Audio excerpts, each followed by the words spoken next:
சந்தோஷம் அப்படின்றது நம்முடைய வாழ்க்கையில் வந்து வந்து போகுது. இப்போ என்ன பண்ண போகிறேன்னா, அது வரும் ஆனால் போகவே போகாது. அதுக்கு ஒரு வழி இருக்குது. அதுக்கு ஒரு வழி இருந்தா, அதுக்கு ஒரு விலை இருந்தா, அதுக்கு ஒரு வாசல் இருந்தா, எவ்வளவு சிரமப்பட்டாலும் அது வழியை நம்ம போயிடுவோம், அதை நம்ம வாங்கிடுவோம் அருமையானவர்களே. ஆனால் இதுக்கு விலையே கிடையாது, இதுக்கு கிரயமே கிடையாது. இயேசு கிறிஸ்து தம்முடைய ஜீவனையே கிரயமாய் கொடுத்து அதை நமக்கு இலவசமாக கொடுத்திருக்கிறார். ஆகையினாலே இந்த சந்தோஷம் உங்க வாழ்க்கையில வரும் ஆனா போகாது. இன்னைக்கு அதை தான் நாம் பார்க்க போறோம். நம்ம ஒரு 10-15 நிமிஷம், ஏன்னா பனி, சிலர் நேரம் ரொம்ப தூரத்துல இருந்து வந்திருக்கிறீங்க. ஆகையினாலே நம்ம ரொம்ப சிறப்பா சந்தோஷமா நம்ம கடந்து போக போறோம். இந்த 15 நிமிஷம் நீங்க இந்த வசனத்தை நீங்க கேட்டா நிச்சயமா உங்க வாழ்க்கையில சந்தோஷம் வரும், போகாது. இங்கே நாம் பார்த்தோம், அவர்கள் அந்த நட்சத்திரத்தை கண்டபோது மிகுந்த ஆனந்த சந்தோஷம் அடைந்தார்கள். இன்னைக்கு அநேகருடைய முகத்தை பார்க்கும்போது அது எங்கே தான் இருக்குது அந்த சந்தோஷம்? என் வாழ்க்கையில் இல்லையே. அது போய் ரொம்ப வருஷம் ஆயிடுச்சு. நான் சிரித்து பல வருடம் ஆயிடுச்சு. நான் மகிழ்ச்சியாக இருந்து பல நாட்கள் ஆயிடுச்சு.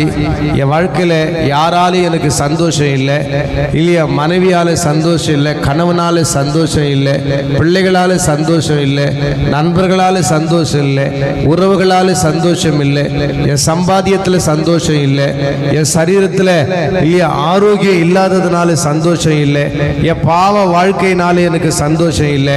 இந்த சந்தோஷத்தை நான் மறுபடியும் என்னால் பெற்றுக்கொள்ளவே முடியாது என்று சொல்லி ஒருவேளை நீங்கள் இருக்கலாம். ஆனால் இங்கே நாம் வேதத்தை வாசித்தோம். அந்த நட்சத்திரத்தை அவர்கள் கண்ட பொழுது மிகுந்த ஆனந்த சந்தோஷம் அடைந்தார்கள். மிகுந்த ஆனந்த சந்தோஷம் அடைந்தார்கள். அருமையானவர்களே, இன்றைக்கு அந்த ஆண்டவராகிய இயேசு கிறிஸ்துவை சந்திக்கும்படியாய், தரிசிக்கும்படியாய், பார்க்கும்படியாய், கவனிக்கும்படியாய் இன்றைக்கு வந்திருக்க உங்க வாழ்க்கையில இந்த சந்தோஷம் நிச்சயமாய் நிறைவாய் இருக்கும் என்று சொல்லி நான் விசுவாசிக்கிறேன், நான் வாழ்த்துகிறேன். பிரியமானவர்களே, இன்னைக்கு அங்கே சந்தோஷம் இல்லாத தருணத்தில் இப்படிதான் யாரெல்லாம் வந்திருக்கிறோம். எப்படி கிறிஸ்துமஸை கொண்டாடுறாங்க, எப்படி இயேசப்பாவை பற்றி சொல்கிறாங்க, இயேசு யாரு, இயேசு எப்படிப்பட்டவர்னு பார்க்க நிறைய பேருக்கு ஒரு ஆசை இல்லையா? வேதத்தில் சகே எனப்பட்ட ஒரு மனுஷன் கூட இருந்தார். அவர் இயேசு எப்படிப்பட்டவரோன்னு பார்க்க ஆசையாக இருந்தார். அவரிடத்துல பொண்ணு இருந்தது, வெள்ளி இருந்தது, பணம் இருந்தது, வேலை இருந்தது, வருமானம் இருந்தது, வீடு இருந்தது. ஆனால் சந்தோஷம் இல்லை, சமாதானம் இல்லை. அருமையானவர்களே, இயேசு எப்படிப்பட்டவரோ என்று அந்த நட்சத்திரத்தை பார்க்க வந்தார். அருமையானவர்களே, அந்த இயேசு கிறிஸ்துவை பார்க்க வந்தார். அவர் வந்து ஒரு காட்டத்தி மரத்தின் மேலே ஏறி, லுக்கா 19:6 சொல்லப்படுகிறது, காத்திருந்த வேளையிலே இயேசு கிறிஸ்து அவரை அழைத்தார். அழைக்கும் போது சந்தோஷத்தோடு சீக்கிரமாக இறங்கி வந்து சந்தோஷத்தோடு இயேசப்பாவை கூட்டின்னு போனாராம். இன்றைக்கு இந்த வீட்டுக்கு ரட்சிப்பு வந்தது இல்லையா? உங்க எல்லார் வீட்டுக்கும் ரட்சிப்பையும் சந்தோஷத்தை ஆண்டவர் கொடுக்க விரும்புகிறார். அங்கே பார்த்தார், சகேவே நீ சீக்கிரமாயிருங்க வா, நான் உன் வீட்டுக்கு வர போறேன்னார். ஏன்னா ஏசப்பா வீட்டுக்கு வந்தா சந்தோஷம், ஏசப்பா வீட்டுக்கு வந்தா சமாதானம்.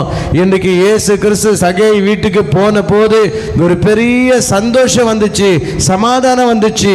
இன்றைக்கும் அன்பு சகோதரனே, சகோதரியே, இயேசு கிறிஸ்து எப்படிப்பட்டவர்? அவர் பாவிகளை ரட்சிக்கிறாராமே, அவர் வியாதி சுகமாக்குறாராமே, அவர் சமாதானத்தை கொடுக்கிறாராமே, அவர் ரட்சிப்பை கொடுக்கிறாராமே, அவர் நாம அதிசயமானதாய், ஆலோசனை கர்த்தாவா, வல்லமையுள்ள தேவனா, நித்திய பிதாவா, சமாதான பிரபுவா இருக்கிறாரே, அவரை நான் பார்க்கணும், அந்த வார்த்தையை நான் கேட்கணும்னு சொல்லி வாஞ்சியோடு தாகத்தோடு வந்திருக்கிறேன். என் அன்பு சகோதரியே, சகோதரனே, உங்களை ஆண்டவராகிய இயேசு கிறிஸ்து உங்களை பார்த்து தான் சொல்றாரு, நான் உன் வீட்டுக்கு வர போறேன். நான் உன் வீட்டுக்கு வர போகிறேன், என்னை பார்க்க வந்திருக்கீங்கல்ல. ஏசப்பா சொன்னார்ல, இயேசு எப்படிப்பட்டவரோன்னு பார்க்க வந்த சகேயுவை பார்த்து நான் இன்னைக்கு உன் வீட்டுக்கு வர போகிறேன்னாரு. ஏன்னா சந்தோஷம் இல்லாத சகேயுடைய வீட்டில் சந்தோஷம் நிறைஞ்சது எப்பொழுதுன்னா ஆண்டவராகிய இயேசு கிறிஸ்து வாசப்படியில் வந்து நின்ன போது. வாசலில் நின்ன உடனே சகேயு அவன் அநியாயமாய் சம்பாதித்து வைத்தது எல்லாத்தையும் அவனை நாளத்தனையா திரும்பி கொடுத்துறான். தேவனுடைய பிள்ளைகளே, இயேசு கிறிஸ்து சொல்லுகிறார், இதோ வாசற்படியில் நின்று நான் கதவை தட்டுகிறேன், ஒருவன் சத்தத்தை கேட்டு கதவை திறந்தால் நான் உள்ளே பிரவேசிப்பேன், அவனும் என்னோடு பிரவேசிப்பான். நான் மேலே ஆண்டவராகி இயேசு கிறிஸ்து இன்றைக்கு உங்க வீட்டுக்குள்ளே பிரவேசிக்கும் பொழுது, உங்க இருதயத்துக்குள்ளே பிரவேசிக்கும் பொழுது, அவருக்கு நீங்கள் உங்கள் இருதயமாகிய கதவை திறந்து கொடுக்கிற பொழுது நிச்சயமாகவே அந்த சந்தோஷம் நிரம்பி வழியும். அந்த சந்தோஷம் நிரம்பி வழியும். அத்தனை காலமாய் வருமானம் இருந்த, வசதி இருந்த, கிடைக்காத சந்தோஷம் இயேசு கிறிஸ்து எப்படிப்பட்டவரோ என்று பார்க்க வகை தேடி வந்த போது சகேயுக்கு கிடைத்தது. இயேசு கிறிஸ்து சகேயுடைய வீட்டின் வாசல்ல வந்து நின்ற போது சகேயுக்கு கிடைச்சது. தேவனுடைய பிள்ளைகளே, இன்னைக்கு ஏசப்பா உங்க கூட வரப்போறாரு. ஏசப்பா உங்க வீட்டுக்கு வரப்போறாரு. அந்த சந்தோஷம் உங்களுக்கு திரும்பவும் கிடைக்கும். எந்த சந்தோஷத்தை இழந்து இருக்கிறீங்களோ அந்த சந்தோஷத்தை ஆண்டவர் திரும்பவும் கொடுக்க போறார். இன்னைக்கு சந்தோஷம் எனக்கு கிடைக்காது, சமாதானம் எனக்கு கிடைக்காது, சுகம் எனக்கு கிடைக்காது, இனி என் வாழ்க்கை அவ்வளவுதான் சொல்லி ஒருவேளை நீங்கள் சோர்ந்து போய் வந்திருக்கலாம். தேவனுடைய பிள்ளைகளே, வருகிற புது வருஷத்துல ஆண்டவராகிய இயேசு கிறிஸ்து என்ன ரட்சகர் உங்கள் வாழ்க்கையில் சந்தோஷத்தை கொடுக்க போறார். எல்லாமே சந்தோஷமாய் மாறப்போகுது. இயேசு எப்படிப்பட்டவரோ பார்க்க தான் வந்தாரு. வேடிக்கை பார்க்க வந்த நிறைய பேர் ரட்சிக்கப்பட்டு, நாங்கள்லாம் வேடிக்கை பார்க்க போனவங்க தான். சுண்டலுக்கு போனவங்க, அருமையானவர்களை கேக்குக்கு போனவங்க இல்லையா, டான்ஸ் ஆடினா டான்ஸில் சேர்த்துப்பாங்களும் போனவங்க, சண்டே கிளாஸுக்கு இன்னைக்கு சந்தோஷம் கொஞ்ச நேரம் கிடைக்குமான்னு போனவங்க. ஆனால் ஆண்டவராக இயேசு கிறிஸ்து நித்திய மகிழ்ச்சி உன் தலைமையில இருக்குன்னு சொல்லி நித்திய சந்தோஷத்தை கொடுத்து தலைமுறை தலைமுறையாய் இன்னைக்கு அந்த சந்தோஷத்தை கொடுத்து வச்சிருக்கிறார். என் அன்பு சகோதரனே, சகோதரியே, இன்றைக்கு இந்த கொஞ்ச நேரம் நம்ம வாழ்க்கையில் எவ்வளோ போராட்டம், எவ்வளோ சஞ்சலம், எவ்வளோ மன அழுத்தம், எவ்வளவோ எதிர்ப்பு பிரச்சனை. இன்னைக்கு கொஞ்ச நேரம் சந்தோஷமா சர்ச்சில் போய் குழந்தைங்களோட ஐயா சொல்ற வார்த்தையை கேட்டுக்கின்னு சந்தோஷப்பட்டு வரலான்னு கொஞ்ச நேரம் சந்தோஷத்துக்கு வந்திருக்கலாம். ஒன்று நீங்க நினைச்சீங்க, இது கொஞ்ச நேரம் சந்தோஷம் இல்லை, அநித்தியமான பாவ சந்தோஷம், அது அழிந்து போகும். இது நித்தியமான சந்தோஷம். இன்றைக்கு இந்த சபையில இருந்து ஆண்டவர் உங்களுக்கு இந்த சந்தோஷத்தை திரும்பவும் கொடுக்க போகிறார், திரும்பவும் கொடுக்க போகிறார். நீங்க வீட்டுக்கு போகும்போது இன்றைக்கு ஆண்டவராகிய இயேசு கிறிஸ்துவுக்கு உங்க வீட்டில் இடம் கொடுக்கும் பொழுது, உங்க இருதயத்தில் இடம் கொடுக்கும் பொழுது இந்த சந்தோஷம் மிகுதியாயிருக்கும். எத்தியோப்பியாவில் ஒரு மந்திரி சந்தோஷம் இல்லை, ஆனா மந்திரி தான், வசதி தான். ஆனால் அந்த சந்தோஷத்தை அவர் எங்க கண்டுபிடிச்சாருன்னா, ஆண்டவராகிய இயேசு கிறிஸ்து மெய்யான தெய்வம் என்று என்னை ரட்சிக்கக்கூடிய ரட்சகர் என்று சொல்லி அவர் ஏசாயா தீர்க்கதரிசன புஸ்தகத்தை வாசிக்கிறார். மெய்யாகவே அவர் நம்முடைய பாடுகளுக்காக அடிக்கப்பட்டு நம்முடைய அக்கிரமங்களுக்காக நொறுக்கப்பட்டார், நமக்கு சமாதானத்தை உண்டாக்க ஆக்கினை அவர் மேலே விழுந்தது, அவருடைய தழும்புகளாலே நாம் குணமாகிறோம் என்று படித்த போது அவர் உள்ளத்தில் ஒரு மிகப்பெரிய கஷ்டம், நமக்காக யாருங்க அடிக்கப்பட்டது? என் சந்தோஷத்தை கெடுக்க எத்தனையோ பேர் இருக்கிறாங்க, என் சமாதானத்தை கெடுக்க எத்தனையோ பேர் இருக்கிறாங்க. நான் சந்தோஷமா சிரிச்சு பேசும்போது அதை குறை சொல்லி தூட்டி திரிந்து என்னுடைய சமாதானத்தை சீர்குலைக்க எத்தனையோ பேர் இருக்கிறாங்க. ஆனா எனக்காக அடிக்கப்பட்டவர் ஒரு இருக்கிறாரா? எனக்காக வாதிக்கப்பட்டவர் ஒருவர் இருக்கிறாரா? எனக்காக ரத்த சிந்தியவர் ஒருவர் இருக்கிறாரா? எனக்காக ஜீவனை கொடுத்தவர் ஒருவர் இருக்கிறாரா? யார் அவர்? நான் என்ன செய்யணும்? அவர் எனக்கு சொந்தமாக்கி கொள்ளனா அல்லது அவருக்கு நான் சொந்தமாக வேண்டும் சொன்னா நான் என்ன செய்ய வேண்டும் என்று சொல்லி வேதத்தை வாசித்த வேளையிலே அருமையானவர்களே, ஆண்டவராகிய இயேசு கிறிஸ்து சொந்தமாக்கி கொள்ளலாம் அங்கே ஞானஸ்தானத்துக்கு ஒப்பு கொடுத்தார். என் பாவங்களுக்காக மரித்து உயிர் தெழுந்து வரப்போகிற ஆண்டவராகிய இயேசு கிறிஸ்துவை என் சொந்த இரட்சகராக ஏற்றுக்கொள்கிறேன். ரத்த சிந்துதல் இல்லாமல் பாவ மன்னிப்பு இல்லை. ஆண்டவராகிய இயேசு கிறிஸ்துடைய ரத்தம் சகல பாவங்களை நீக்கி உங்களை சுத்திகரிக்கும். தன் பாவங்களை மறைக்கிறவன் வாழ்வடைய மாட்டான். அவைகளை அறிக்கை செய்து விட்டு விடுகிறவனோ இரக்கம் பெறுவான். நாம் பாவம் செய்யவில்லை என்போமானால் தேவனை பொய்யராக்குகிறவர்களாய் இருப்போம். பிரியமானவர்களே, ஆகையினாலே அந்த எத்தியோப்பியா மந்திரி அங்கே ஞானஸ்தானம் எடுத்த போது வேடு சொல்லுது, சந்தோஷமா வீட்டுக்கு போனாராம். ஏசப்பாவுக்காக தன்னை கொடுத்து ஏசப்பாவை தனக்கு சொந்தமாக்கி கொண்டு அவர் சந்தோஷமாக வீட்டுக்கு போனார். என்றைக்கும் கூட நீங்கள் சந்தோஷமாக வீட்டுக்கு போவீங்க. ஏசப்பா உங்கள் வீட்டுக்கு வருவார். உங்கள் பிள்ளைகள் நிமித்தம் நீங்கள் சந்தோஷம் இல்லாத இருக்கிறீங்களா? ஏசப்பா உங்கள் பிள்ளைகளுக்கு ஆரோக்கியத்தை கொடுப்பாரு, நல்ல அறிவை கொடுப்பாரு, ஞானத்தை கொடுப்பாரு. நீங்கள் எது நிமித்தம் நீங்கள் சந்தோஷத்தை இழந்திருக்கிறீங்களோ இயேசு கிறிஸ்து அற்புதம் செய்கிறவருங்க. இயேசு கிறிஸ்து அற்புதம் செய்கிறவர். அவர் நாமவே அதிசயமானது. அந்த அதிசயமான தேவன் நிச்சயமா உங்க வாழ்க்கையில அதிசயம் செய்வார். இன்னைக்கு என் வாழ்க்கையில அந்த அதிசயத்தை செய்ததுனால தான் இன்னைக்கு அத்தனை கிலோமீட்டர் ஓடி வந்து ஆண்டவருடைய அன்பை உங்களுக்கு சொல்லி கொண்டிருக்கிறேன். இல்லைன்னா நான் மண்ணா மறைந்து போயிருப்பேன். அன்மையாளர்களை இருந்த இடம் தெரியாம அழிந்து போயிருப்பேன். ஆண்டவராகி இயேசு கிறிஸ்து என் வாழ்க்கையில அற்புதம் செஞ்சதுனால, எங்க வாழ்க்கையில அற்புதம் செஞ்சதுனால இன்னைக்கு நாங்க ஆண்டவருடைய அன்பை எடுத்து சொல்ல ஓடோடி வந்திருக்கிறோம். இன்னைக்கும் கூட நிச்சயமாய் ஆண்டவராகி இயேசு கிறிஸ்து உங்களுக்கு சமாதானத்தை கொடுப்பார். அவர் சொன்னார், என் சமாதானத்தையே உங்களுக்கு வைத்து விட்டு போகிறேன், என் சமாதானத்தையே உங்களுக்கு வைத்து விட்டு போகிறேன், உலகம் தருகிறபடி அல்ல. அருமையானவர்களே, மார்க் 4:16 வசனத்தை கேட்டவர்கள் சந்தோஷத்தோடு போனாங்களா? வசனத்தை கேட்டவங்க சந்தோஷத்தோடு போனாங்களா? இன்னைக்கு நீங்கள் சந்தோஷத்தோடு போக போகிறீங்க. வேணா உங்களை பரிசோதிச்சு பாருங்கள். இன்னிலிருந்து ஒரு நல்லது நடக்கும். ஏன்னா இயேசு கிறிஸ்து நன்மை செய்கிறவராய் சுற்றி திரிந்தாருங்க. அவர் சுற்றி திரிந்த இயேசப்பா நம்ம சுற்றிலே இருக்கிறார். எருசலேமை மலைகள் சுற்றி இருக்கிறது போல கர்த்தர் இது முதல் தமது ஜனங்களை சுற்றி இருக்கிறார். இன்றைக்கு இந்த நல்ல நிகழ்ச்சியில, சந்தோஷமான தருணத்தில் இன்றைக்கு சின்ன பிள்ளைகளுடைய வாயில, பாலகுடைய வாயில ஆண்டவருடைய வார்த்தையை கேட்டோம், அன்பை கேட்டோம். இன்றைக்கு ஆண்டவர் இங்கே இருக்கிறார்.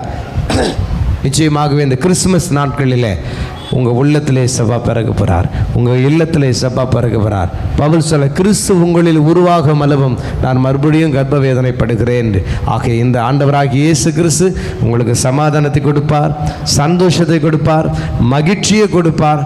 வருகிற புதிய வருஷம் உங்களுக்கு மிகுந்த ஆசீர்வாதமான வருஷமாக அமையும். இங்கே வந்தது கொஞ்ச நேரம் சந்தோஷத்துக்கு அல்ல, உங்கள் தலைமுறையாய் சந்தோஷத்தை நிச்சயமாக என்ன பண்ணும், பெற்றுக்கொள்ளும். இங்கிருந்து போகும் பொழுது நீங்கள் மகிழ்ச்சியோடு போவீங்க. உங்கள் இருதயம் அதிசயப்பட்டு பூரிக்கும். அந்த இருதயத்தில் அந்த சமாதானமோ அந்த சந்தோஷமோ நிறைந்திருக்க ஆண்டவர் உதவி செய்ய போகிறார். நம்புறீங்களா? விசுவாசிக்கிறீங்களா? நான் விசுவாசிக்கிறேன். நீங்கள் எல்லாம் சந்தோஷமாக வீட்டுக்கு போவீங்க. உங்கள் வீட்டுக்கு இயேசப்பா வரப்போகிறாரு. அங்கே சந்தோஷம் கிடைக்க போகுது, மகிழ்ச்சி கிடைக்க போகுது. இதுவரை கிடைத்தராத சந்தோஷம் ஆண்டவர் உங்களுக்கு இன்றைக்கு கொடுக்க போகிறார். என்ன எனக்கு கிடைச்சிருக்குது. உங்களை பார்க்கும்போது உண்மையாகவே நான் ரொம்ப சந்தோஷப்படுறேன். சபையை பார்க்கும்போது அருமையான ஐயா அவர்கள் எங்கள் பகுதியில் வந்து அநேக நாட்கள், அநேக முறை ஆண்டவருடைய அன்பை எடுத்து சொல்லி எங்களை அந்த சந்தோஷத்துக்குள்ளே வழி நடத்தியிருக்கிறார். இன்றைக்கு அந்த சந்தோஷத்துக்குள்ளே உங்களையும் அவர் வழி நடத்துவார். அவர் வந்தது எங்களுக்கு சந்தோஷம் கிடைச்சது, சமாதானம் கிடைச்சது, ஆண்டவருடைய அறிவை, அன்பை அறிகிற அறிவு எங்களுக்கு கிடைச்சது. எனக்கு நிச்சயமாய் உங்களுக்கும் அந்த சந்தோஷத்தை கர்த்தர் கொடுக்க போகிறார். ஆகையினால் இன்றைக்கு அதுக்காக விசேஷமாக ஐயா அவர்கள் எல்லாமே ஜெபிக்க போகிறாங்க. இன்றைக்கி சந்தோஷமாக இருக்கிறீங்களா? சந்தோஷம் வேணுமா? பிள்ளைங்க கொடுப்பாங்க. சந்தோஷம் வேணுமா? சமாதானம் வேணுமா? அப்படின்னு ஒரு பாட்டு. நான் கூட ஒரு பாட்டு எழுதியிருக்கிறேன். நான் பாடலாம் நான் ஆசையாக இருக்கிறேன். பாட்டுங்களை ஒரு சரண பாடி ஐயா கிட்ட கொடுக்க போகிறேன். ஆண்டவராகி அந்த நட்சத்திரத்தை அவர்கள் கண்டபோது எல்லாம் சேர்ந்து மிகுந்த, எல்லாம் சொல்லுங்க, அவ்வளோ சந்தோஷம் உங்களுக்கு கிடைக்க போகுது. மிகுந்த ஆனந்த சந்தோஷம் அடைந்தார்கள். எதை நீங்கள் சொல்லுங்க? மிகுந்த ஆனந்த சந்தோஷம் அடைந்தார்கள். நான் சொல்கிறேன், நிச்சயமாக நட்சத்திரத்தை பார்க்க வந்திருக்கிறீங்கல்ல, ஆண்டவராகிய இயேசு கிறிஸ்து எப்படிப்பட்டவரோன்னு பார்க்க வந்திருக்கிறீங்கல்ல, உங்கள் வாழ்க்கையில் மிகுந்த ஆனந்த சந்தோஷம் உண்டாகும். கர்த்தர் நிச்சயமான சந்தோஷத்தை கொடுப்பார். ஏசப்பா பிறப்பை பற்றி நான் ஒரு நிறைய பாடல்களை எழுதி வெளியிட்டிருக்கிறோம். அதனுடைய கிருபையிலே இயேசு கிறிஸ்துடைய பிறப்பை குறித்து ஒரு பாடலை நான் எழுதியிருக்கிறேன். அதை உங்களுக்காக ஆண்டவருடைய நாம மகிமைக்காக பாடி தொடர்ந்து நம்ம கர்த்தருடைய நாமத்தை நம்ம மகிமைப்படுத்துவோம். முத்து போல பனி முத்து போல எங்க மன்னவர் பிறந்தாரு. மரியன்னையின் அன்பு மடியினிலே புது மலராய் உதித்தாரு. பாடுங்க பார்க்கலாம். முத்து போல பனி முத்து போல எங்க மன்னவர் பிறந்தாரு. மரியன்னையின் அன்பு மடியினிலே புது மலராய் உதித்தாரு.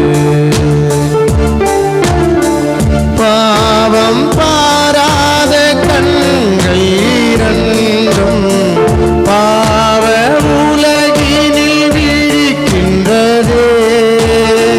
பாவம் பாராத கண்கள் இரண்டும் பாவ உலகினில் விழிக்கின்றது.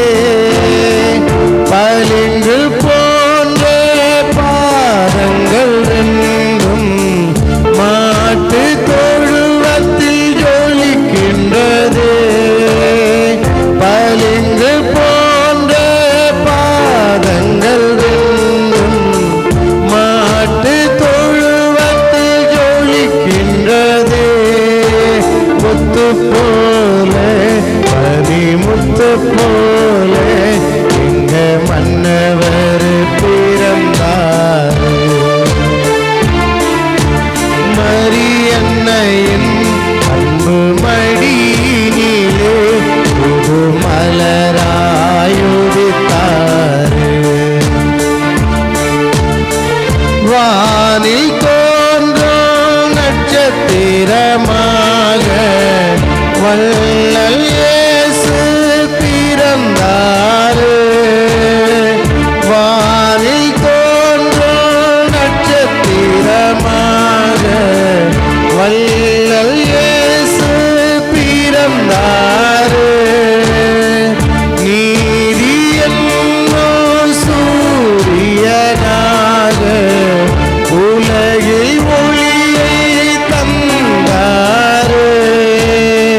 நீதி என்னும் சூரியனாக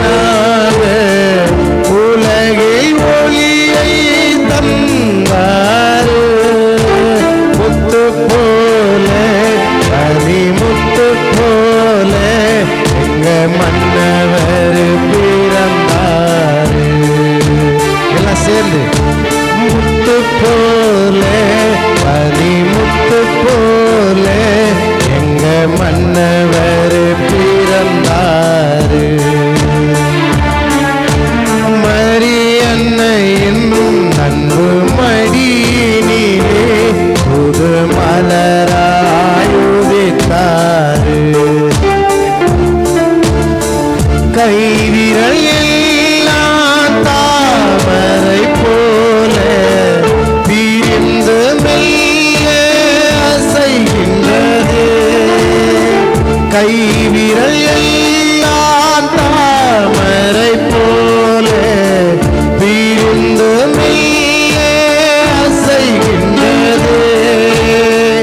உலகை படைத்த உன்னதர் குரல் தான் மழலை மொழிதனில் கேட்கிறது. உலகை படைத்த உன்னதர் குரல் தான் மழலை மொழிதனில் கேட்கிறது.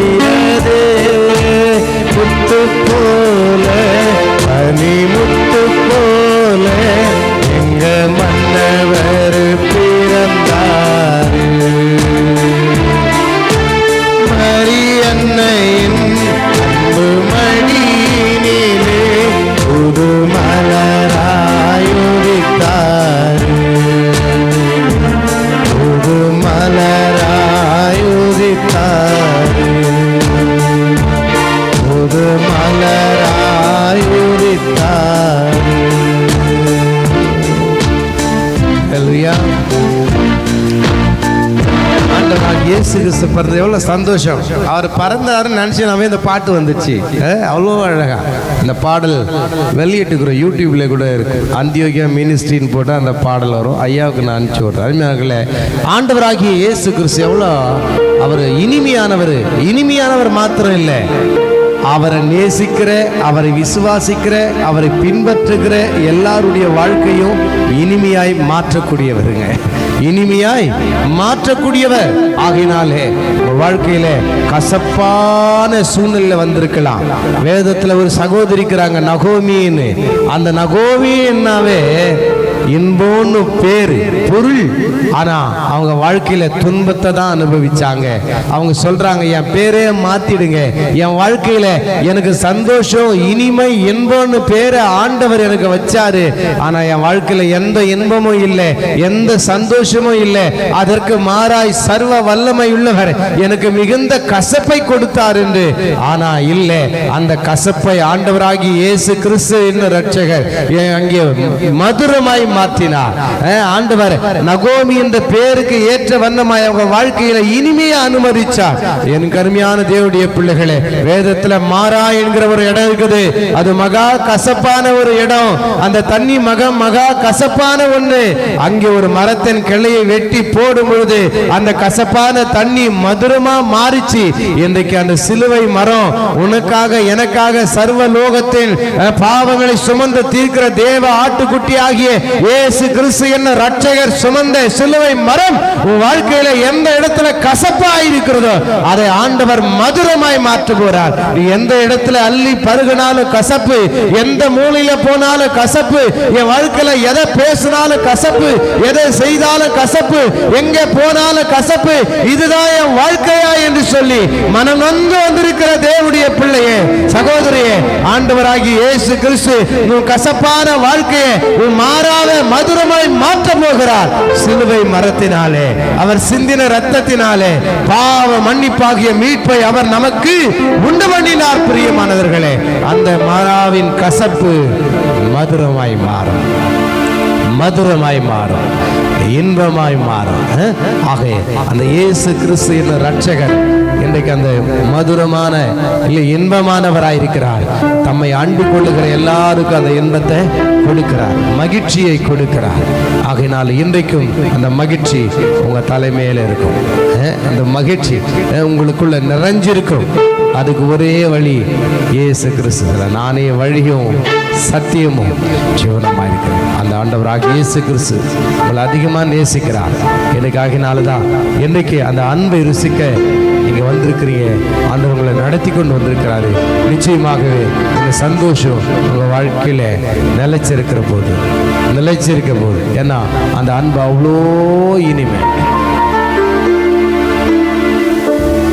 அந்த அன்பு அவ்வளோ இனிமை. அந்த இனிமையானவர் உங்க வாழ்க்கையில இனிமையானவர்களை செய்ய போகிறார், மகிமையான காரியங்களை செய்ய போகிறார். நீங்க கூர்ந்து கவனிங்க. இந்த சந்தோஷத்தை ஆண்டவர் உங்களுக்கு கொடுக்கிறதுக்காக வந்திருக்கார். என் சமாதானத்தை உங்களுக்காக வைத்து விட்டு உலகம் கொடுக்கிறபடி அல்ல. பார்த்தல்ல, சந்தோஷம் அணிகள்ல இருந்தது, ஆடைகள்ல இருந்தது, சாப்பாட்டுல இருந்தது, வேற என்னத்திலேயே கூட இருந்தது. ஆனா அதெல்லாம் அநித்தியமானது, ஒளிந்து போகும். ஒளியாத சந்தோஷத்தை, மாறாத சந்தோஷத்தை, குறையாத சந்தோஷத்தை ஆண்டவராகிய இயேசு கிறிஸ்து இன்னைக்கு நம்ம கொடுக்க தான் பிறந்திருக்கிறார். பாவிகளை ரட்சிக்க கிறிஸ்து இயேசு உலகத்துல வந்தார், அவர் உதித்தார். அந்த இனிமையானவர். சொந்தம் கொண்ட கண்மழை, வாழ்க்கையெல்லாம் பூமழை,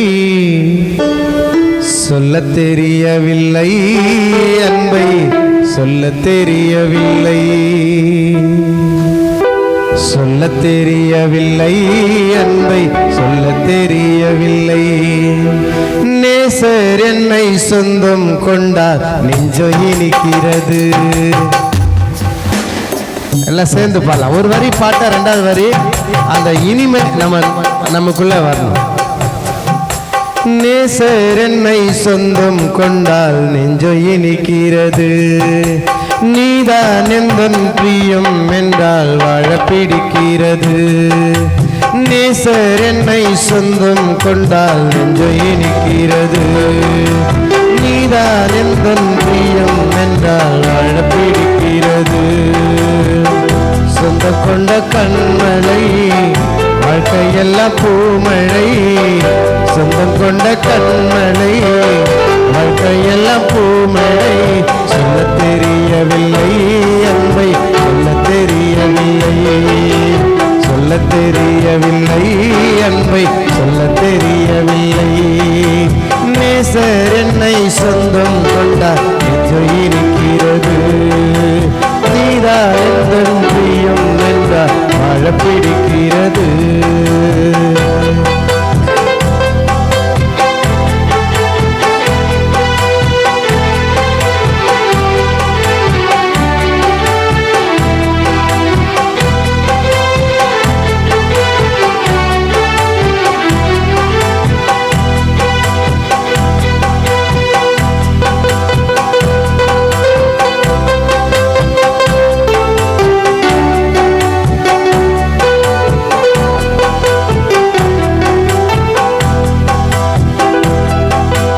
தாயின் கருவில் இருக்கும்போது தெரிந்து கொண்டவரா. உலகம் தோன்றும் முன்னே என்னில் அன்பு வைத்தவரா.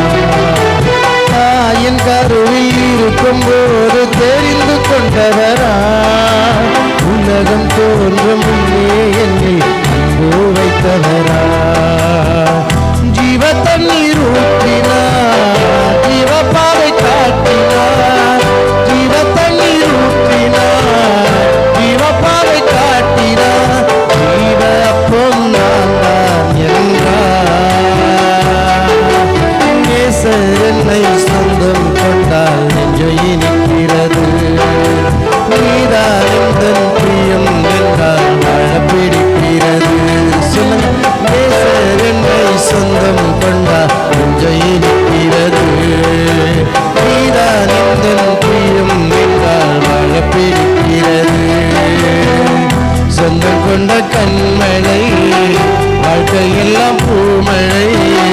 சொந்தம் கொண்ட கண்மழை வாழ்க்கையெல்லாம் பூமழை. சொல்ல தெரியவில்லை அன்பை சொல்ல தெரியவில்லை. சொல்ல தெரியவில்லை அன்பை சொல்ல தெரியவில்லை. அன்பை சொல்ல தெரியவில்லை.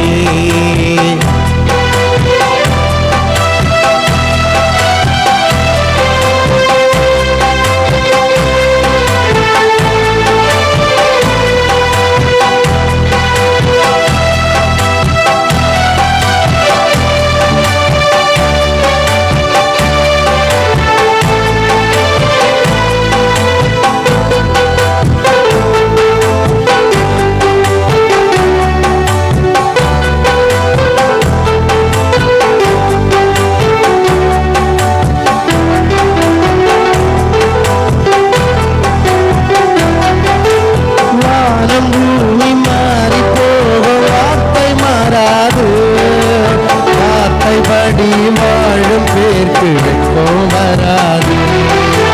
வானம் பூமி மாறி போகும் வார்த்தை மாறாது. வார்த்தைப்படி வாழும் பேர்க்கு வெட்கம் வராது. மகிமையின் நம்பிக்கை உலகம வாடகை. மகிமையின் நம்பிக்கை உலகம வாடகை. அருளியே வேதம் மகிழ்ச்சி. நேசர் என்னை சொந்தம் கொண்டார் நெஞ்சை இனிக்கிறது. நீதா எந்தன் பிரியம் என்றால் பிடிக்கிறது. நேசர் என்னை சொந்தம் கொண்டார் நெஞ்சை இனிக்கிறது. நீதா எந்தன் பிரியம் என்றால் பிடிக்கிறது. சொந்தம் கொண்ட கண்மழை வாழ்க்கையெல்லாம் பூமழை. சொந்தம் கொண்ட கண்மழை வாழ்க்கையெல்லாம் பூமழை. சொல்ல தெரியவில்லை அன்பை சொல்ல தெரியவில்லை. எல்லாம் சேர்ந்து சொல்ல தெரியவில்லை. என்னால் சொல்ல முடியாத அன்பு. அது அது பேரன்பு இல்லையா? என்னால் சொல்ல முடியாத அன்பு. சொல்ல தெரியவில்லை அன்பை,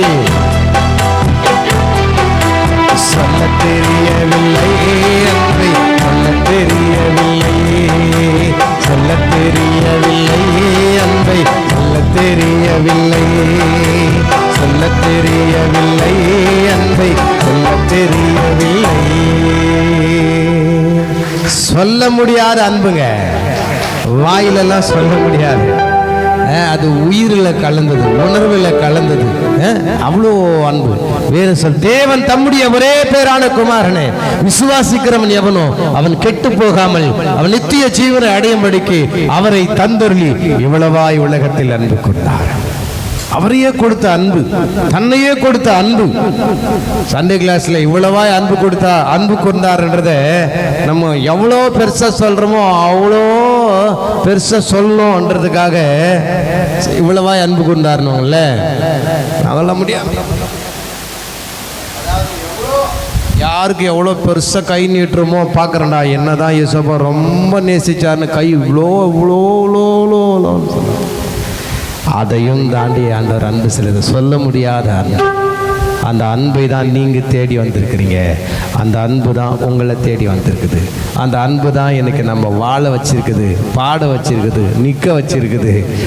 அருமையானவர்களே, அந்த அன்பு மேலான அன்பு. கல்வாரி சிலுவையிலே தன்னைத்தானே அவர் ஒப்பு கொடுத்தபடினாலே அவர் நம் மீது வைத்த அன்பை விளங்க பண்ணினார். இன்னைக்கு நிறைய பேர் சொல்லுவாங்களே, நம்ம மேலே யாரோ ஏதோ ஒரு அன்பு வச்சானா அதை எப்படி வெளிப்படுத்துவாங்க, விளங்க பண்ணினாங்க சொல்லுவாங்கன்னு.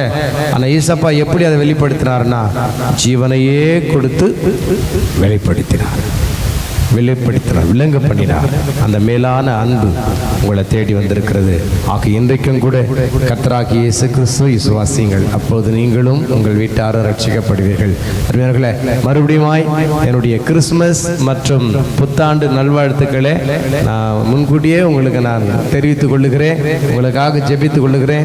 எனக்காகவும் வந்திருக்கிற சகோதரர்களுக்காகவும் எங்களுடைய ஊழியங்களுக்காகவும் ஜெபித்துக் கொள்ளுங்கள். ரொம்ப சந்தோஷம். அதுவும் ஐயா அழைத்த போது ஒரே அழைப்பில் எங்களுக்கும் நிறைய சில சபைகள் இருக்கிறது, நிறைய ஊழியங்கள் இருக்குது. ஆண்டுடைய கிருபையிலே ஐயாவுடைய அழைப்பை கேட்டு உடனே வர்றேன்னு சொல்லிட்டேன். ஏன்னா எனக்கு ரொம்ப ஆசை இங்கே வரணும்னு, இங்கே பார்க்கணுன்னு, ஐயாவை பார்க்கணுன்னு, ஊழியங்களை பார்க்கணுன்னு. ஆகையினால தான் இன்னைக்கு பல ஊழியங்களை அங்கங்கே ஏற்பாடு செஞ்சுட்டு இங்கே இந்த இடத்துல ஞாயிற்றுக்கிழமை நான் இவ்வளோ தூரம் வந்தது இதுதான் ஃபஸ்ட்டு. நான் பிறந்து வச்சிங்களேன், பிறந்ததுலேருந்து சர்ச்சு உள்ளதான் இருக்கிறேன். நான் இதுவரை எங்கேயுமே நிறைய இடங்களுக்கு போயிருக்கிறேன். அந்தமான் நிக்கோபார் தீவுகளுக்கெல்லாம் போய் ஆண்டோடைய அன்பை அறிவிச்சிருக்கிறேன். சனிக்கிழமை நைட்டே ஃப்ளைட் ஏறி வந்துடுவேன். என்னால் ஞாயிற்றுக்கிழமை இருக்க முடியாது. ஞாயிற்றுக்கிழமை சபையை விட்டுட்டு எங்கேயுமே நான் போனதே கிடையாது. ஒரே நாள் கூட உள்ளவே தான், அவ்வளோதான். அருமையானவர்களை சபைக்குள்ளதான். ஆக இன்றைக்கு தான் ஞாயிற்றுக்கிழமை முதலாக எவ்வளோ தூரம் நான் வந்துட்டு இருக்கிறேன். ஆண்டோடைய அன்பும் ஐயாவுடைய அன்பும் உங்கள் எல்லாருடைய அழைப்பும் அன்பும் ரொம்ப சந்தோஷம். தேவனுக்கு மகிமை உண்டாவதாக. எல்லாருக்கும் ஸ்தோத்திரம். கர்த்தர் உங்களை ஆசீர்வதிப்பார்.